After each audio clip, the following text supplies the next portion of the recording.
예, 안녕하십니까. 저는 삼성서울병원 신경외과 근무하는 신형진입니다. 오늘 제가 말씀드릴 내용은 어린이에서 많이 발생하는 소아 뇌종양에 대해서 말씀을 드리겠습니다. 특히 삼성서울병원 신경외과에서 많이 시행하는 최신 수술법에 대해서 말씀드릴까 합니다.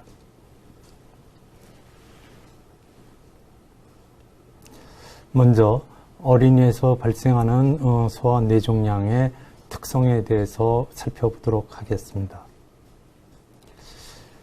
그 어린이들의 소아 뇌종양은 성인과 달리 이미 완성된 뇌에서 발생되는 게 아니라 발달하는 developing brain, 발달하는 뇌에서 발생하는 종양입니다. 따라서 성인과 그 종양의 종류가 굉장히 다르고 그 크기 및 그 다음에 치료에 대한 반응이 서로 다릅니다. 먼저 어린이에서 발생하는 소아 뇌종양의 타입에 대해서 말씀을 드리겠습니다. 이 타입은 굉장히 복잡하고 다양하고 현재도 계속 분류가 이루어지고 있는, 진화하고 있는 과정입니다. 따라서 이렇게 복잡하게 판단하실 필요는 없고요. 간단하게 임상적으로 분류를 해보겠습니다. 병리학적으로 양성과 악성으로 지금 생각하고 있습니다. 양성이라는 건 비교적 종양의 성격이 굉장히 좋고, 악성은 흔히 말하는 암을 말하겠습니다. 또는 다른 말로 표현해서 low grade, 저등급 종양 또는 high grade, 고등급 종양이라고도 말씀을 드릴 수 있습니다. 위치에 따라서는 대뇌 종양 또는 소뇌 종양 이렇게 분류하기도 합니다. 대뇌와 소뇌 사이에는 그걸 구분짓는 경계면이 있는데 텐트라고 합니다. 이 텐트 상부에 존재하는 것을 supratentorial tumor, 다시 말해서 대뇌 종양을 의미하고 그 하부에 종양하는 걸 infratentorial tumor, 다시 말해서 소뇌 종양을 의미합니다.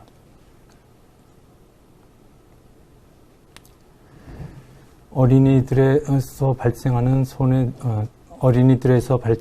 뇌종양은 그 증상이 다양하게 나타납니다.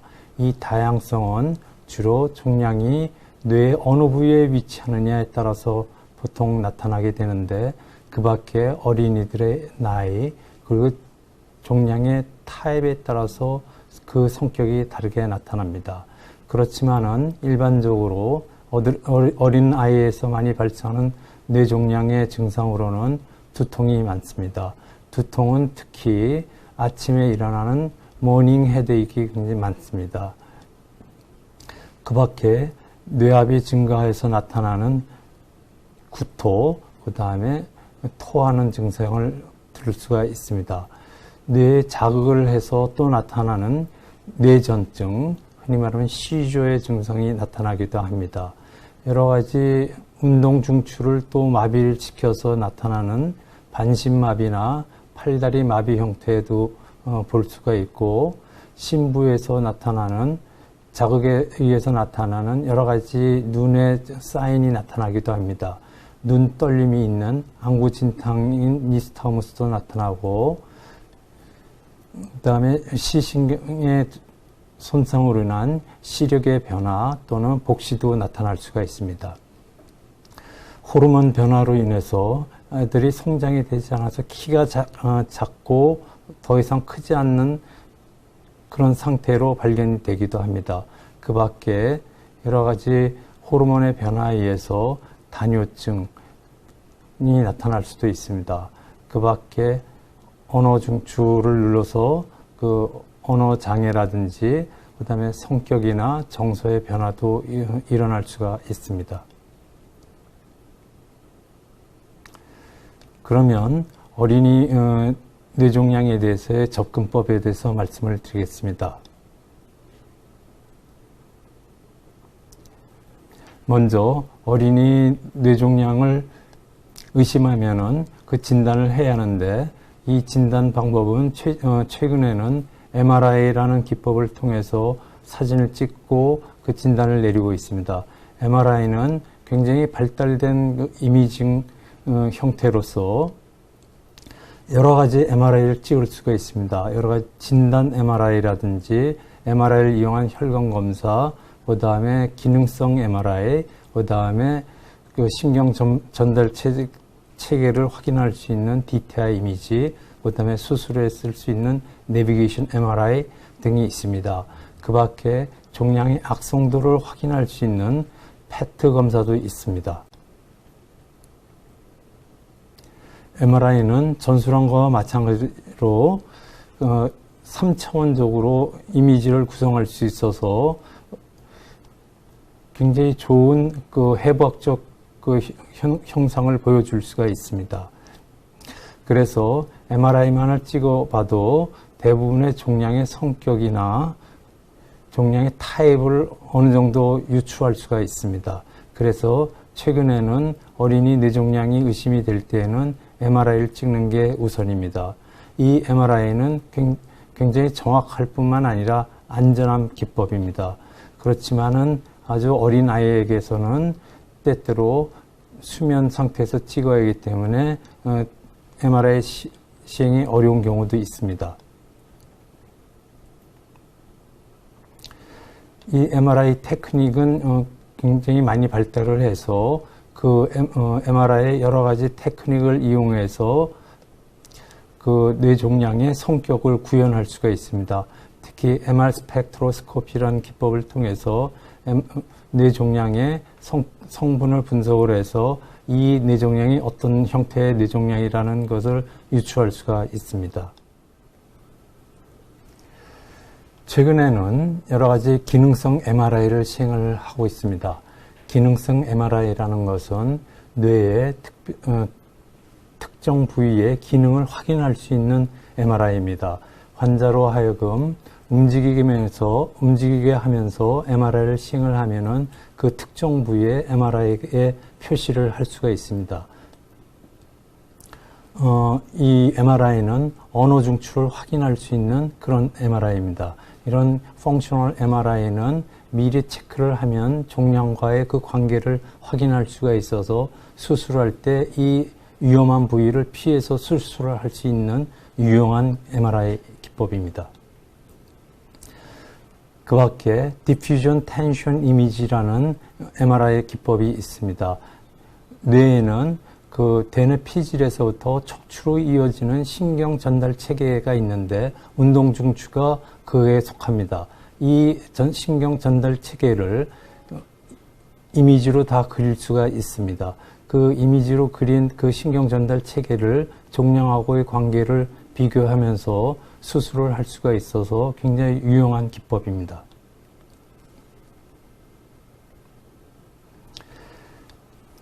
종양의 악성도를 측정하는 데는 PET, 포지트론 에미션 토모그래피라는 기법이 있습니다. 악성 종양은 메타볼리즘이 상당히 증가되어 있기 때문에 그것을 이용해서 이미지를 찍을 수가 있습니다.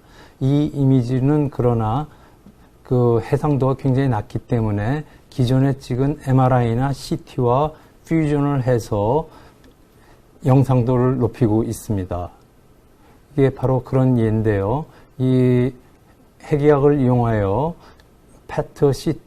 PET 이미지를 찍었지만은 해상도가 좋지를 않습니다.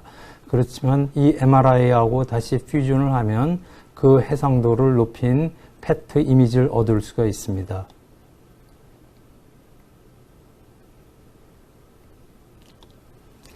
이와 같이 여러 가지 진단 방법을 통해서 소와 뇌종양의 상태를 판단을 하면은 치료 방침을 결정을 해야 합니다. 저희 삼성서울병원에서는 그 여러 선생님들이 모여서 그 치료 방침을 결정을 하고 있습니다. 이것을 멀티디시플리너리 팀 어프로치라고 그러는데 저희는 소아 뇌종양 팀이 구성되어 있습니다. 신경외과, 소아과에서 그 항암 치료하시는 선생님, 그다음 방사선과, 병리학과, 그 다음에 치료방사선과, 그 밖에 여러 선생님들이 협조해 주시고 계십니다. 이 소아 뇌종양 팀에서는 여러 가지 자료를 중심으로 하여 치료 방침을 결정을 하게 되는데 이 치료 방침의 처음 시작점은 뇌수술입니다. 뇌수술은 종양이 비교적 안전한 에어리어에서 발견이 됐다면은 적극적인 종양 척출술을 시행을 합니다.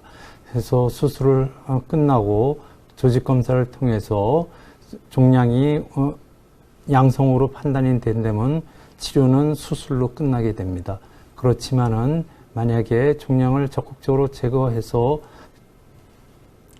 조직 검사를 통해서 악성으로 나왔다면은 항암 치료와 방사선 치료를 시행을 하게 됩니다.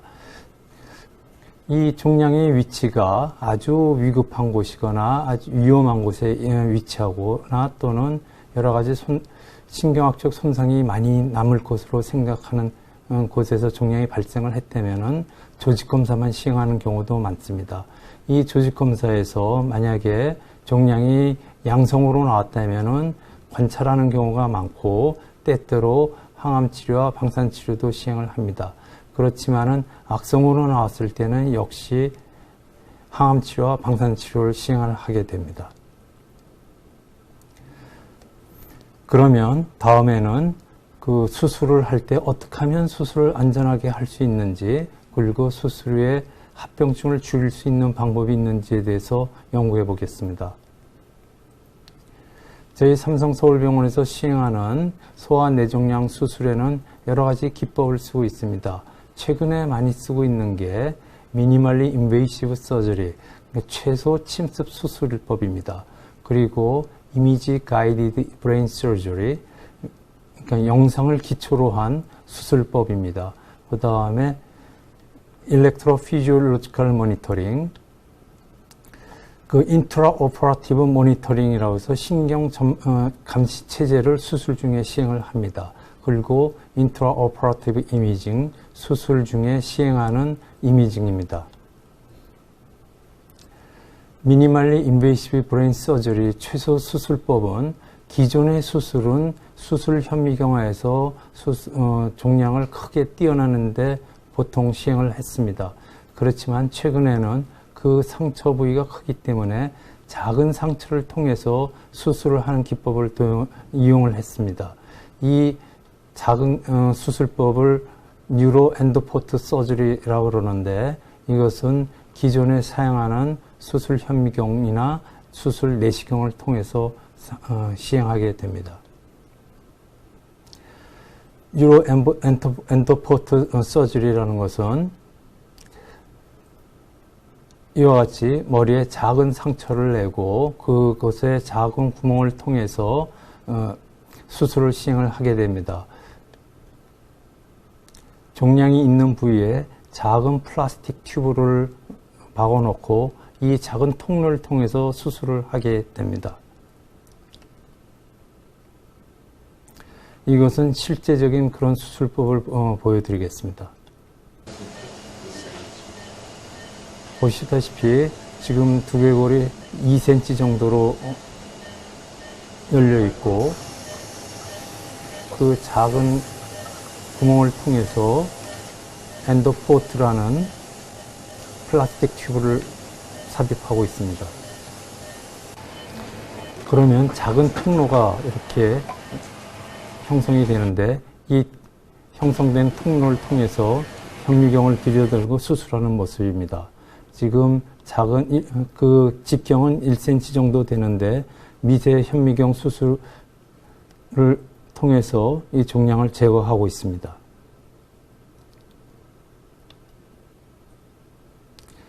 수술이 다 끝난 다음에 튜브를 제거하면은 1cm 정도의 직경에 구멍만 남고 이것은 곧 아물게 되겠습니다.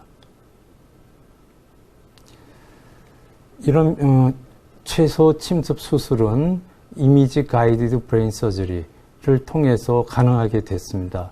무슨 말씀이냐면 최근에는 뉴로 내비게이션 시스템을 통해서 수술을 하게 되는데 수술 전에 여러 가지 이미지를 컴퓨터에 넣고 그것을 수술 기계와 결합을 시켜서 환자의 레지스트레이션을 해놓고 수술을 시행을 하면은 내가 수술을 하는 장면을 3차원 MRI에서 실시간으로 확인을 할 수 있습니다. 마치 운전을 하면서 내비게이터에서 내 위치를 확인할 수 있는 거와 똑같은 원리입니다.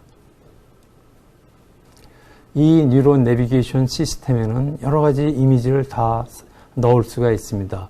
일반 MRI부터 시작해서 DTI 이미지, PET 이미지, 소노 이미지, 기능성 MRI 이미지를 다 수술 장비에다가 넣고 수술을 시행을 하면은 3차원적으로 수술 장면과 수술 그 사진을 이미지에서 확인을 할 수가 있습니다. 따라서 이 뉴로 내비게이션을 이용을 하면 수술은 굉장히 정확하고 그 다음에 미니멀리 인베이시브 서저리가 가능하고 수술 기법이 발달했기 때문에 시간도 굉장히 줄고 수술의 합병증도 줄여줄 수가 있습니다. 이 뉴로 내비게이션은 수술 현미경에만 넣는 것이 아니라 수술 내시경에도 이용을 할 수가 있습니다.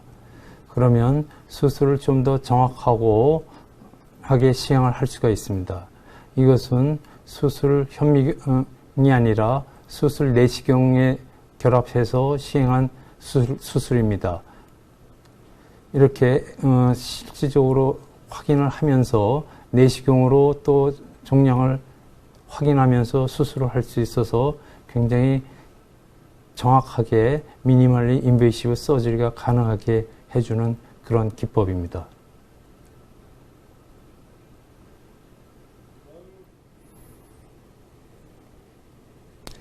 최근에는 코를 이용하여 수술하는 엔도스코픽 TSA도 많이 시행을 하고 있습니다. 이번에는 수술 중에 신경 전달 체계를 감시하는 인트라오퍼러티브 모니터링에서 말씀을 드리겠습니다.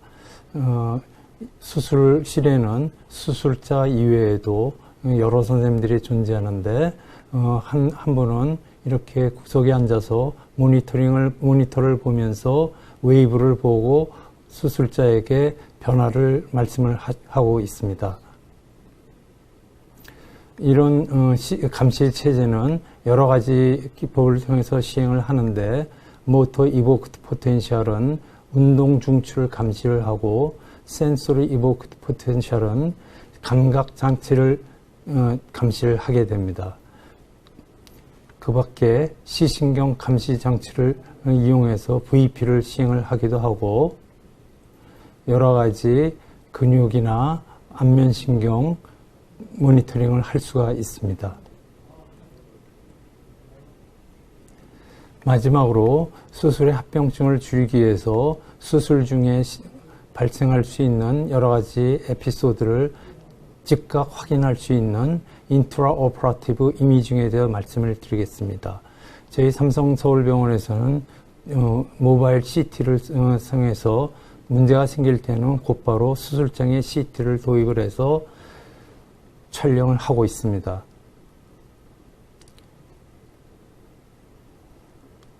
이 CT의 특징은 굉장히 작고 움직임이 좋고 간단하기 때문에 수술 중이나 수술 끝난 직후에 CT를 이용해서 환자 상태를 측정할 수 있는 그런 장점이 있습니다.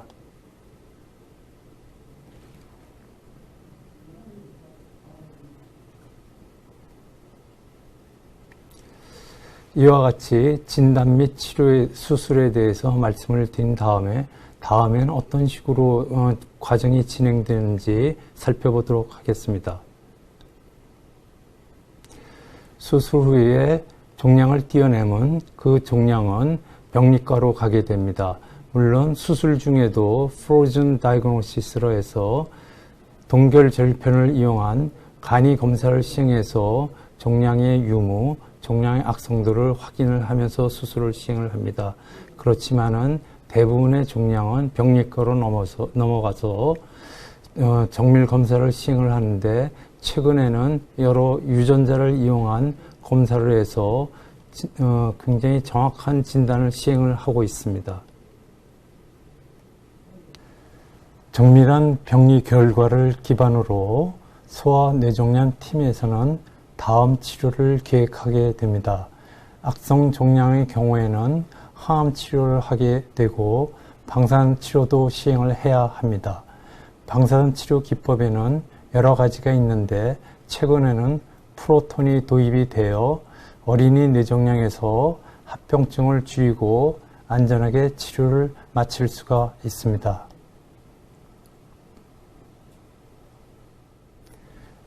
어린이의 뇌종양은 어린이가 감당하기에는 어려운 질환입니다.